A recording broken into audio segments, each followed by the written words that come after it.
everyone, Kian here. Our Bible verse for today is all about Proverbs 35. Every word of God is flawless. He is a shield to those who take a refuge in Him. So, yung Bible verse po natin,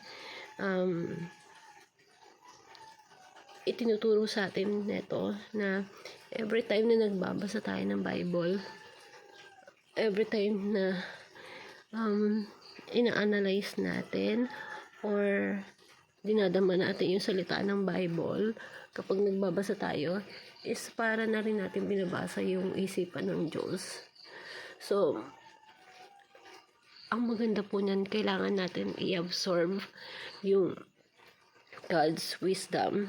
Pero kailangan kapag nagbabasa ka, nakukuha mo yung na-acquire mo yung wisdom ni God. Hindi lang siya kailangan nakuha mo yung na-absorb mo. Kailangan i-apply mo din siya sa buhay mo. Kasi dun mo siya sabi siyang wisdom kapag kaya mo siyang i-apply sa buhay mo. So, God's word or God's wisdom must apply in our life. At aspire natin sa buhay natin yung God's protection, na kapag nagbabasa tayo ng Bible, basis to na nagbibigay sa atin ng guidance sa buhay natin. And kapag binigyan, inaspire mo yung word of God sa buhay mo,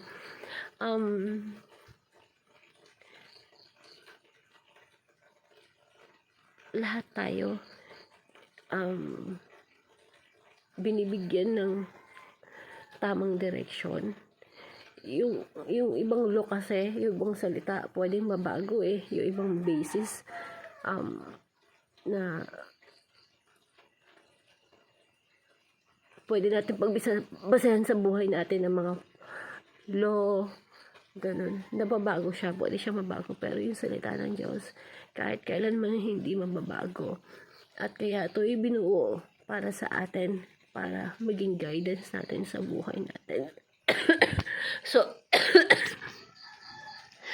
napaka-importante po na inaano natin sa buhay natin yung Word of God na kaya natin i-apply sa buhay po natin. Kasi kapag in-apply natin sa buhay natin yung Word of God, is patuloy tayong bibigyan nito ng wisdom na kung saan